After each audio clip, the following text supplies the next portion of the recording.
Muy buenas noches. El próximo miércoles se cumplirán 40 años del crimen de los Galindos, un quíntuple asesinato nunca resuelto que cegó la vida de 5 personas en una finca situada a pocos kilómetros de la localidad sevillana de Paradas.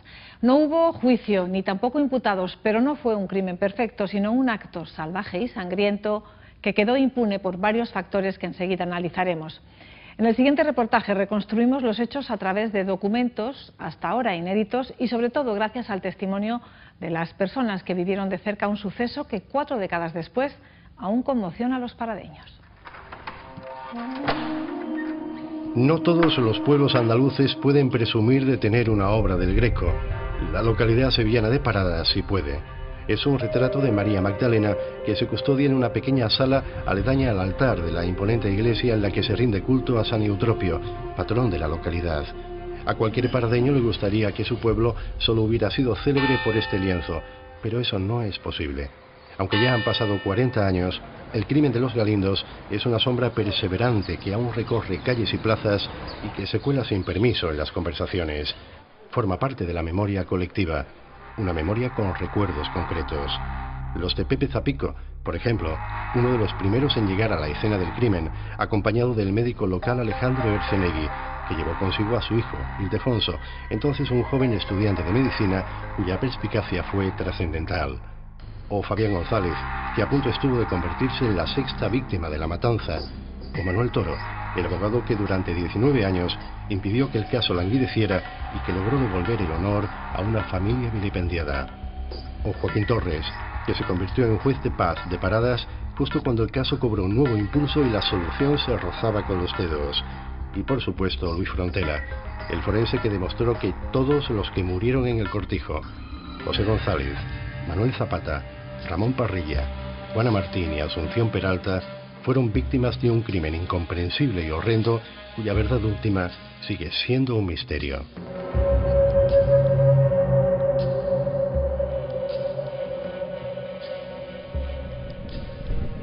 Lo raro no fue que ese día el sol golpeara la tierra como un martillo de lava. Lo realmente extraño de aquel 22 de julio de 1975 es que a las 4 de la tarde una columna de humo se elevara al cielo desde el cortijo, tan alta y tan densa que muy pronto fue visible desde una loma cercana. Antonio Fenet y una cuadrilla de trabajadores regresaban del olivar cuando vieron la humareda. Al llegar a la finca, una enorme pila de pacas de paja era pasto de las llamas en el almiar. Hasta que uno empezó a ver por allí goteos de sangre, la puerta de la casa del capataz cerrada, con el candado por fuera, las llaves no se encontraban, y entonces ya fue la parada a dar cuenta el Fenet de que allí pasaba algo raro. 2 guardias civiles a bordo de una misma motocicleta fueron los primeros agentes de la autoridad en llegar al cortijo. El cabo Raúl Fernández forzó la casa de los guardeses y enseguida comprendió que no se enfrentaba a un simple accidente. Juana Martín, la esposa del capataz de la finca, había sido asesinada golpeándola salvajemente con una barra de hierro, una pieza de la empacadora conocida como pajarito. Fue atacada a la entrada de su casa, arrastrada primero y luego llevada en volandas hasta el dormitorio, donde la remataron con un ensañamiento sobrecogedor. Esta mancha de sangre es oscilante. Una dirección derecha, izquierda, son los pasos. Este cadáver estaba siendo llevado por 2 personas. La noticia no llegó al juzgado de Marchena hasta las 8 de la tarde. La tardanza en reaccionar no fue la única circunstancia adversa. La plaza de juez estaba vacante y el sustituto de descanso. No había agente judicial ni tampoco forense. Pepe Zapico, entonces oficial del juzgado de Écija, estaba en Marchena de vacaciones y tomó la iniciativa. Localizó al médico local Alejandro Ercenegui cuando salía de misa, a su hijo Ildefonso, y los 3, junto a un abogado de avanzada edad que ejercía como juez de paz, pusieron rumbo al cortijo. Llegamos casi ya anochecido al cortijo de los Galindos y allí estaba un guardia que dijo que salvo su mejor criterio, señoría, esto está claro lo que ha pasado aquí. Zapata ha discutido con la mujer y la ha matado.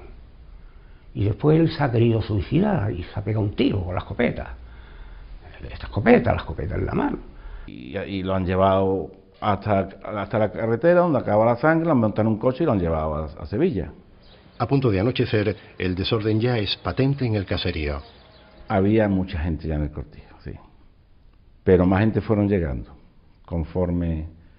Y allí nadie tomaba ninguna decisión de cerrar aquello, de acotar la zona. Yo hace lo mío, a tomar nota, bueno, la inspección ocular se va describiendo paso a paso lo que íbamos dando. Y don Alejandro igual, don Alejandro a lo suyo, reconocimiento del cadáver, y el hijo de don Alejandro por allí brujuleando. Y vi como algo ardía sobre lo demás, que era como una caña ardiendo. Hasta que vine y dije, Pepe, yo ahí encima de la paja, ahí tiene que estar ardiendo un cuerpo porque ahí sale un hueso. Se pusieron como unas compuertas para subir hasta arriba, porque estaba a la altura de una persona más o menos, un poquito más. La gente tratando de apagar la parte por donde estábamos durmiendo, y efectivamente allí se veía un bulto que después fueron dos. Y un bidón en medio, que después se vio que era el de la gasolina de allí del cortillo. Era el maquinista José González y su esposa Asunción Peralta, aunque sus identidades solo pudieron comprobarse al día siguiente porque los cuerpos estaban carbonizados y casi deshechos. La presencia en la finca de Asunción causó extrañeza porque no era una empleada del cortijo. En poco tiempo se comprobaría que su marido fue a buscarla esa tarde y que juntos regresaron en coche a la finca. Ya había tres cadáveres. Y el cuarto no tardaría en aparecer. Ya era noche cerrada cuando Pepe Zapico y Ildefonso Ercenegui decidieron recorrer el camino de acceso al cortijo iluminando con una pequeña linterna el reguero de sangre que concluía junto a la cuneta. Y donde acababa la huella de sangre, había a la izquierda un montón de pajas que se veía que estaban recién puestas. Vamos al padre, a don Alejandro, y dice, bueno, vamos a buscar lo que hay aquí, metió las manos en la paja y dice, aquí hay un cuerpo.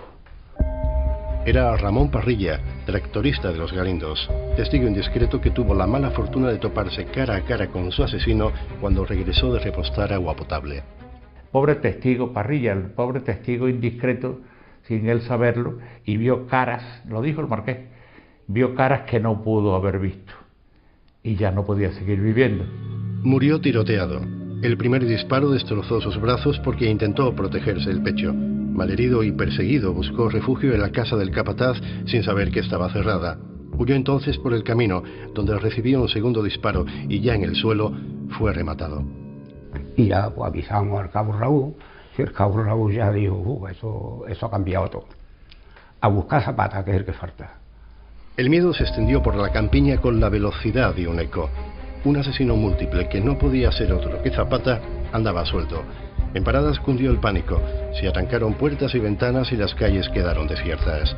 Solo rompía el silencio el ir y venir de los padres que salieron a buscar a los jóvenes que habían acudido esa noche a la cercana localidad de Aral, donde se celebraba la fiesta de la Magdalena. Mi padre llegó al pueblo vecino por mí en un taxi para traerme aquí, porque yo entonces iba en un Vespino, y no se atrevía a que yo pasara el camino solo hacia acá de noche, lo mismo que le pasó pues a todos los jóvenes que estábamos allí con las novias, y entonces ya me contó lo que ocurrió. Doña Mercedes Delgado, la auténtica dueña de la finca, llegó al cortijo sobre las 11 de la noche acompañada del administrador. Poco después apareció su marido, Gonzalo Fernández de Córdoba. A nadie le sorprendió que ambos llegaran por separado porque era conocido que el matrimonio no hacía vida en común. El marqués había asistido ese día a un funeral en Málaga. Curiosamente, no viajó en su Mercedes negro, sino en un viejo Renault 4. Se había dejado aquí el Mercedes porque necesitaba cambiar el aceite y no sé qué, fíjese. Pero, raro, ¿no? Pero, no sabemos más. Cuando los cuerpos ya habían sido llevados al cementerio de Paradas, sucede algo insólito. El marqués anuncia que pasará la noche en el caserío y acto seguido expulsa de la finca a todo el mundo, incluida la Guardia Civil. No es normal, pero él dice que él se queda allí, que no se preocupen, que si Zapata aparece, que él lo atenderá, que no pasa nada, que él confía en Manuel. La noticia del cuádruple asesinato no llegó a la audiencia de Sevilla hasta el día siguiente. Sin juez ni sustituto de juez en Marchena, se decide que el juzgado de Écija se haga cargo del caso.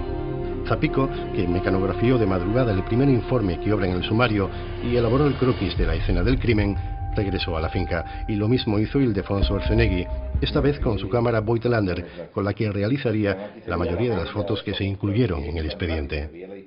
Todo el mundo miraba al marqués, y al administrador, lo lógico. La tarea no resultó sencilla porque el cortijo ya se había convertido en el destino de una romería macabra. Decenas de vecinos deambulaban a su antojo por el caserío y algún periodista alteró el escenario para lograr imágenes con impacto. En apenas 24 horas, cualquier elemento de prueba estaba contaminado. Ya el primer día, estoy convencido, se había destrozado el caso para investigarlo. No hay que achacar eso a la curiosidad o morbosidad de la gente, sino a la negligencia de los investigadores que no establecieron una custodia policial desde el primer momento. Con Zapata desaparecido y 4 cadáveres en la morgue de Paradas, las primeras indagaciones se dirigieron hacia el administrador. Antonio Gutiérrez, exteniente del Ejército, reconoció haber estado en la finca por la mañana. Dijo que se cruzó con Fenet, que habló con Juana, pero que no vio al capataz y que a mediodía regresó a su domicilio. Que está demostrado por quién, porque lo ha dicho él. Es el único que podía decir algo, es el único que quedó vivo de los que estaban allí. Abordar el interrogatorio del marqués no resultó fácil. En 1975 la dictadura agonizaba irremisiblemente, pero el código social del régimen latifundista permanecía inalterable. Gonzalo Fernández de Córdoba y Topete, exteniente coronel del ejército de Franco y descendiente directo del gran capitán, consideraba intolerable que oficiales por debajo de su rango le hicieran preguntas inapropiadas. Tenían que interrogar firme y el marqués sentado. Y encima se quejaba porque decía que le hacían preguntas muy impertinentes. Algunas cosas sí fueron aclarándose.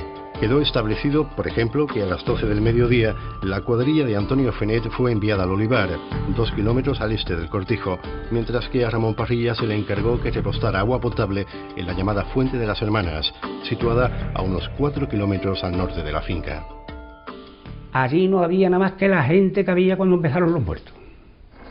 Otros interrogantes de aquella tarde, sin embargo, han permanecido sin respuesta. Por ejemplo, el color exacto de un coche oscuro que fue visto saliendo del cortijo rumbo a Sevilla. De la finca salió a las 3:30 de la tarde un coche a toda velocidad por la vereda, levantando polvo por todos lados, huyendo de... ¿Quién iba en ese coche? Que había cometido sin duda lo que fuere. El cadáver de Manuel Zapata fue hallado a las 11 de la mañana del 25 de julio, detrás del cortijo, a espaldas de la sala de máquinas. El cuerpo se encontraba tendido bajo un árbol y cubierto de paja. Le golpearon brutalmente la cabeza con la misma pieza de la empacadora que se utilizó para asesinar a Juana, y ya agonizante fue rematado clavándole una horca en el tórax. Por la postura y por las circunstancias de su muerte, el homicida era conocido. La autopsia determinó que el cuerpo de Zapata permaneció desde el principio en el lugar donde fue hallado, aunque resultaba extraño que nadie lo hubiera descubierto antes. El día anterior, el cabo comandante de puesto de la Guardia Civil había orinado allí y no vio a Zapata. En unos metros no vio a Zapata, fue puesto. El cadáver de Zapata fue el último en aparecer, pero muy posiblemente el capataz fue el primero en caer asesinado. Juana Martín, su esposa, fue la segunda, Ramón Parrilla después y finalmente Pepe González y su mujer Asunción Peralta. 5 víctimas que pudieron ser 6. Fabián González contará hoy algo que en los últimos 40 años solo conocían sus más allegados. Era prácticamente mediodía. Estaba en casa y llegó el tractorista de Los Galindos. Ahí llegó y dice, mira que el tractor tengo ahí la fuente, que me he intentado ir, no hay forma de que arranque. Bueno, le digo, pues voy a coger el mío y le pego un tironazo y lo intentamos arrancar.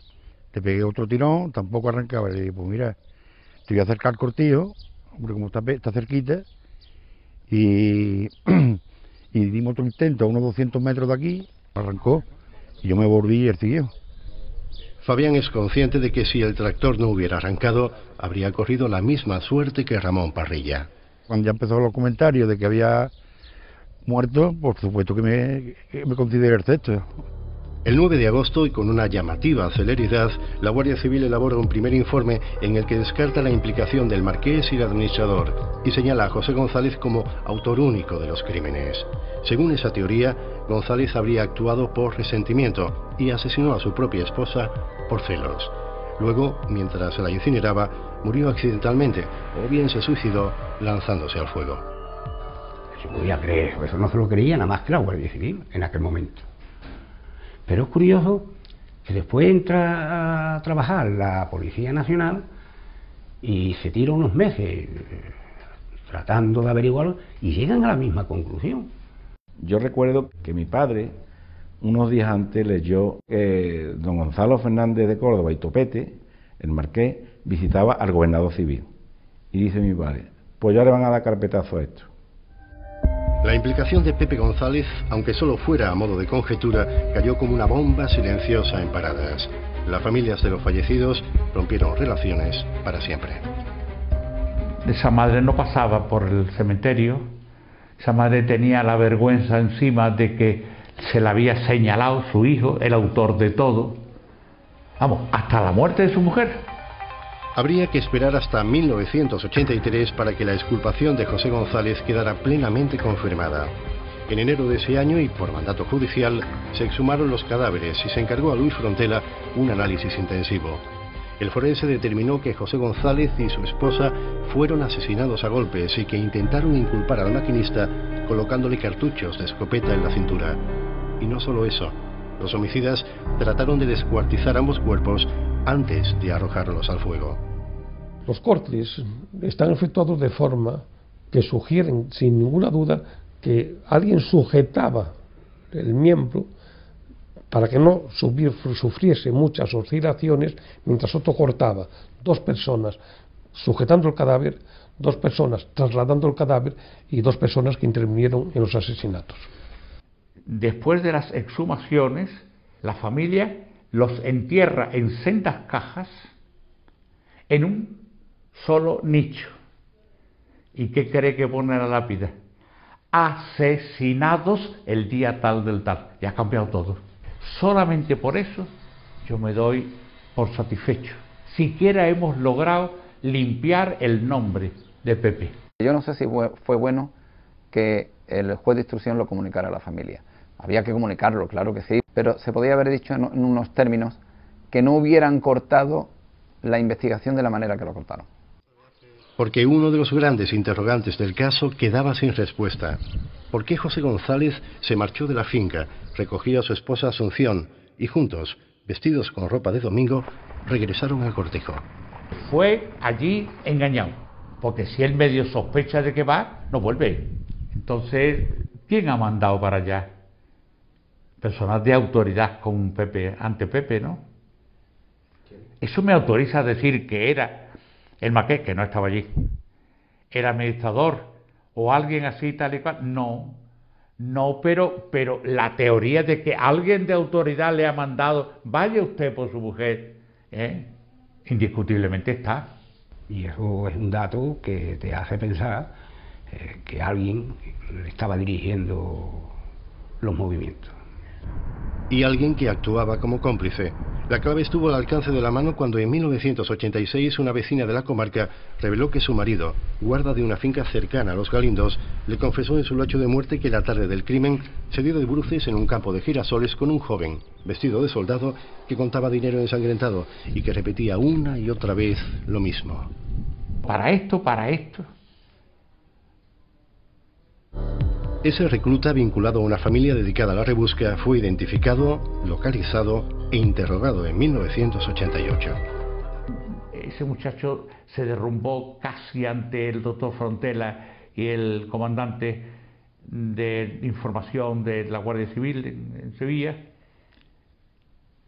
y después no, en el juzgado no se derrumbó. Un nuevo callejón sin salida. Frontela aún lamenta que se le excluyera de la reconstrucción definitiva, dejando a oscuras una pista tan importante. Esa persona podía haber aportado mucho para el esclarecimiento del crimen. Sin embargo, se apagaron esas luces.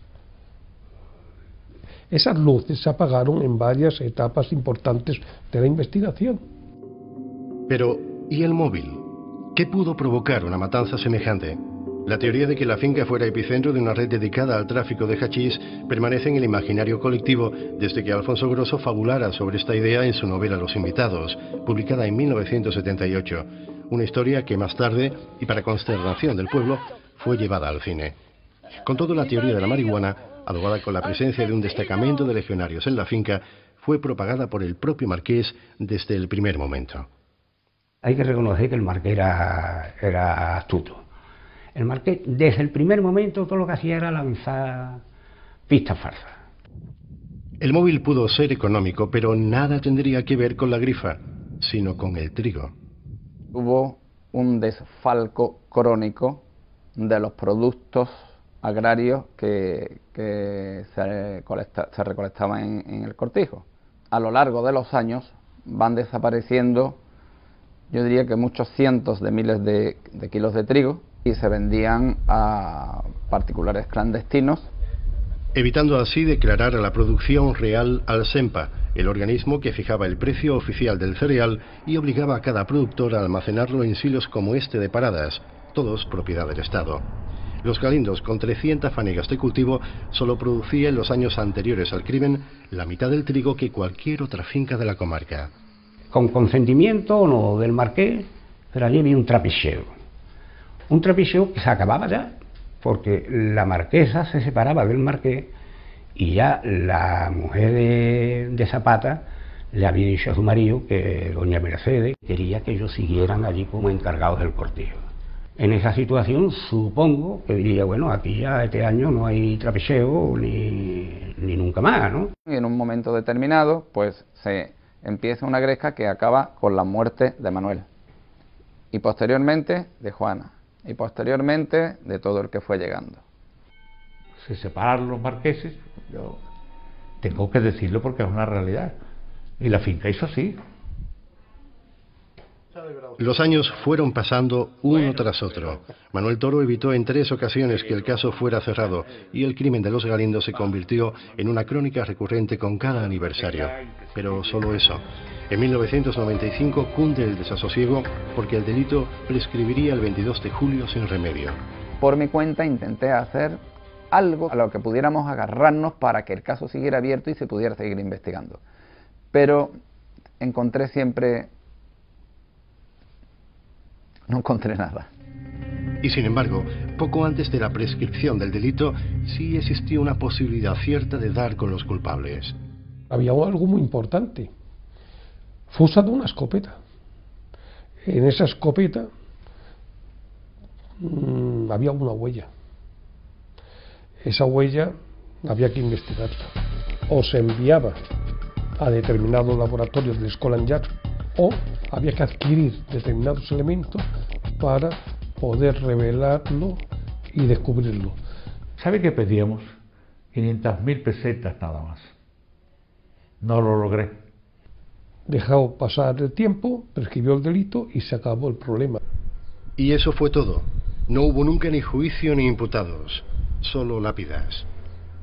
Eso al fin y al cabo es un palo a la justicia, es un fracaso judicial. Un crimen impune, familias rotas, personas que no tenían que haber fallecido muertas, el criminal o los criminales libres. Ese es el drama de Parada. Un sumario de 1500 páginas, 2 novelas, varios libros y cientos de crónicas. El crimen de los Galindos ha generado ríos de tinta, pero la cuestión esencial, ¿quiénes y por qué?, se enfrenta todavía a una página en blanco.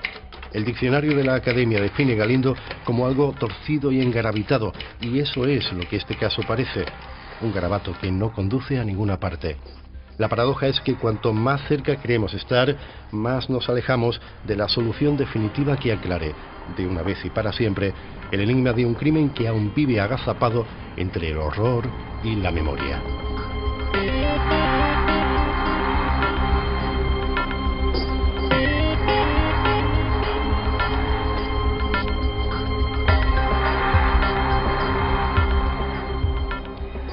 El sumario original del crimen de los Galindos ha desaparecido. Estuvo bien custodiado en el juzgado de Marchena hasta que el año pasado se remitió a Sevilla. En los archivos de la Consejería de Justicia no lo encuentran. Puede que solo esté extraviado. Ojalá. Si se ha perdido, desde luego habrá desaparecido un documento histórico de una importancia indiscutible. Y ahora nos vamos a la playa. Este verano un 60% de los españoles podrá ir de vacaciones. Aunque son más de los que pudieron hacerlo el año pasado, sigue habiendo mucha gente que tiene que quedarse en casa y el único extraordinario que puede permitirse es pasar días sueltos en la playa. Durante la temporada estival, las agencias de viajes, asociaciones e incluso ayuntamientos andaluces organizan excursiones a la costa en un solo día. Es la forma más económica de disfrutar de la playa, salir de la rutina y huir del calor. Saludos, muy buenos días. El calor sigue siendo el protagonista en esta jornada. Se alcanzan temperaturas que han activado la alerta naranja en toda Andalucía. La ola de calor afecta especialmente a las localidades del interior donde se superan los 40 grados. Hace calor, hace calor.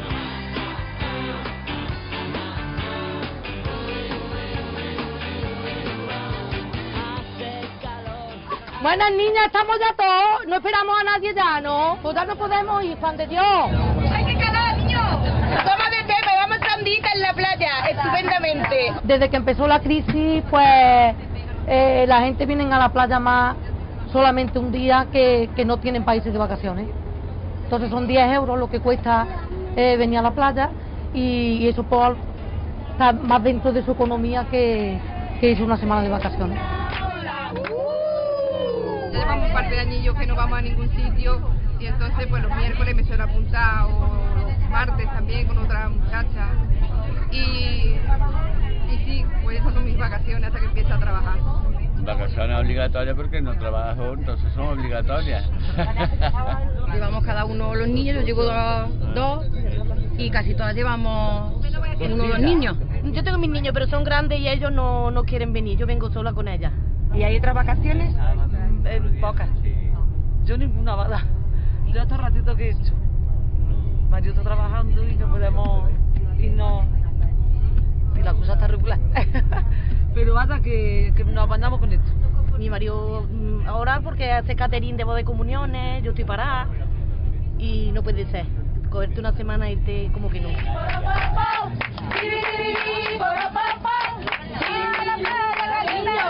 Cada 7 aquí, cada uno en su sitio, que yo no quiero irritaciones ni una, ¿eh? Esa está ocupada. Venís aquí. Nosotros somos un grupo de mujeres que nos conocemos. Hay algunas que desde siempre, desde que estábamos en el colegio de Parvulito, otras se han añadido después, pero llevamos ya muchos años juntas. Antes veníamos solas, luego ya nos hemos casado, hemos traído a nuestros niños, los niños ya son grandes, unos vienen con novia, otros traemos ya a las nietas, hay ya segunda y tercera generación. Yo trabajo en una cafetería y los miércoles tengo libre y entonces pensé ir a la playa como y ganar un poco de dinero por hacer excursiones. Y la verdad que llevo ya 6 o 7 años y me va muy bien y he hecho un día bueno con mis amigos y con mis conocidos de aquí de Estepa y encima pues se gana un dinerito. Los clientes ahora pues suelen ser en un 50% turistas de exterior y gente que viene de aquí, de la región. Generalmente de Córdoba, Sevilla, Granada, los pueblos colindantes de por aquí. Son autobuses que se organizan en los pueblos, pueden ser de, qué sé, pues viene gente de cofradías, comunidades. ¿Cómo habéis venido? ¿Acá habéis venido un grupo? Hemos venido un grupo de participación de mayores de allí de Espejo. Sí. Y entonces pues nos han traído hoy a... Y venimos a subvencionar, ¿eh? Hay que decirlo todo. Más baratito que alquilarse un apartamento. Tenemos ya nuestro límite de económico, no apartamento, no. Mejor a la noche de la casa. ¿Tiene? ¿Qué estáis con el aperitivo? Sí, ahora estamos con el aperitivo. Estamos muy delgaditos todos. Pero una patata nada más.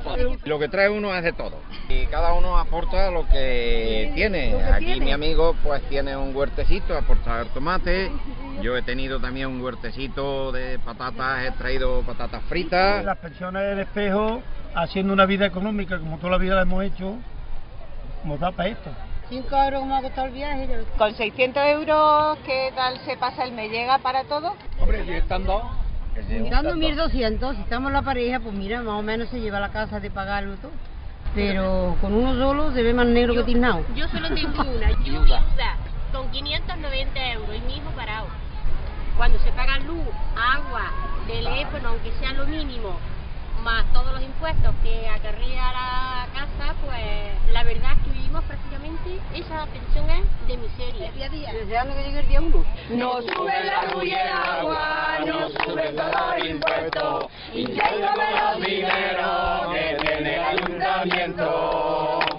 Qué bien preparado venís, ¿no? Sí. Sí, pero el que lo monta no está aparcando y vamos a ver si esto... Mira, cala para un lado. ¿Cuántos venís?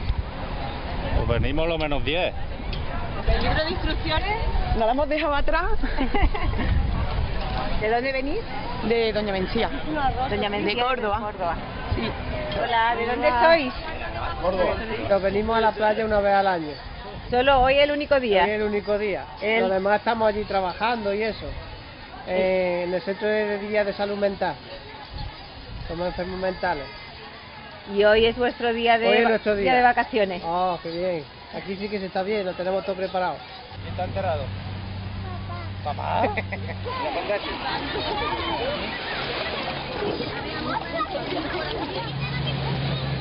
Aquí venimos con la abuela, que ha venido hoy con sus 3 hijas. Estas son las 3 hijas y las respectivas parejas. Y los 2 nietos. Y aquí hemos traído el refresquito para que no se nos caliente mucho el cuerpo. ¿Qué trabajáis? ¿A qué os dedicáis? Soy más molista y estamos ahí ahora, como la construcción está como está, pues vamos y venimos, estamos, no estamos, y hay que aprovechar lo que salga. Y ellos son camareros y todo eso, y cada uno a lo que ahora mismo se puede. Yo soy pintor de brocha gorda. Pintor de brocha gorda, de brocha gorda. Hoy podríamos estar rondando los 40 y tantos grados. La semana pasada una farmacia que tiene el termómetro en la puerta llegó a marcar 49. ¿Se le ha comprado lo de la música? ¿Los cascos cuánto? de la música. La casco 10 euros. Muy caro, ¿no? Mira, te doy un bocadillo de tortilla y una Coca-Cola. Y me da los cascos. No puedes comer ahora. Hay que hacer Ramadán. Bueno, pues te lo guardo cuando acabe el Ramadán. Venimos a echar un día de playa como antes y toda la vida se ha estado, la nevera, los bocadillos y como toda la vida se ha comido en la playa. Nosotros para disfrutar, este es nuestro plan. Ponemos cada uno un plato de la casa y luego hacemos a lo mejor 5 euros por cabeza o lo que sea, ya nos compramos nuestra bebida. De todas maneras, lo que es la comida la tienes que comer lo mismo en casa que aquí. Que sí, que aquí por ejemplo pagar lo que es el autobús, pero bueno, que entonces si no hacemos esto también nos morimos de asco. De los maridos. Allí se han quedado con la comida hecha. ¿No están trabajando? ¿Están trabajando? No, por desgracia no están. María lleva ya 5 años y pico parado.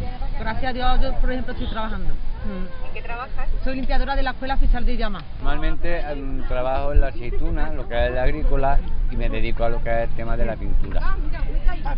Pero en este momento hay poco trabajo, la verdad. Yo de vacaciones, obligatoria, como que quien dice, porque hasta que no empiece campaña de mantecao, pues no hay otra cosa. Es esto lo que tenemos. Y el que pueda luego tirar campaña de aceituna, pues también se aprovecha la campaña de aceituna, el que la tenga, el que no, pues a desempleo y ya está.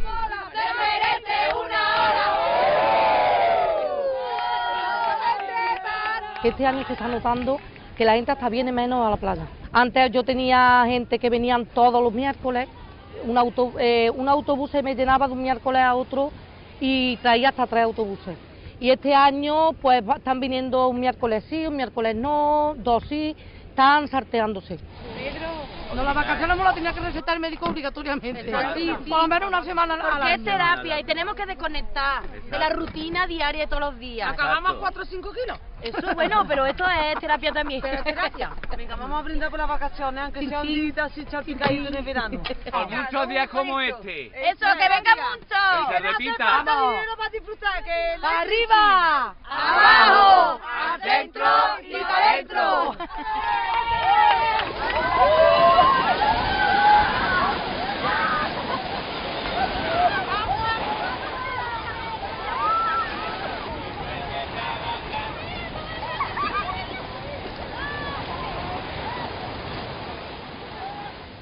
La playa, el destino preferido por los españoles para pasar sus vacaciones, aunque sean, como hemos visto, días sueltos. Y a propósito de vacaciones, nosotros vamos a estar con ustedes todo el verano, a la hora de siempre, para ofrecerles algunos de los reportajes emitidos esta temporada. Así que nos vemos el próximo sábado. Hasta entonces, gracias y muy buenas noches.